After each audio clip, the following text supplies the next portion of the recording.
তার ভিডিওটা হালকা আপনারা শুনে দেখেন। এটা আদি কোরআন ছিল, সে কোরআন বদরের যুদ্ধে পুড়ে ছাই হয়ে যায়, জেনে রাখুন।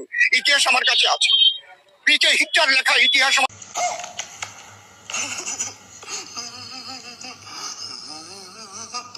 তারপরে 27 জনের শয়তানের দল মিলে এই কোরআন লিখেছে। আমি থানায় এফআইআর করেন, একজন ছাড়তাম যদি আমার সামনে কথাটা হতো।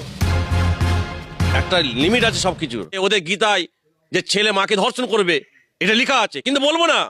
একটা কোন হেদা ভুদা একটা কে বাংলাদেশ থেকে এসে জেলে আমাদের দেশে আগুন লাগাতে এসেছে, সে নাকি বলছে যে কোরআন নাকি 27 জন শয়তান মিলে লিখেছে।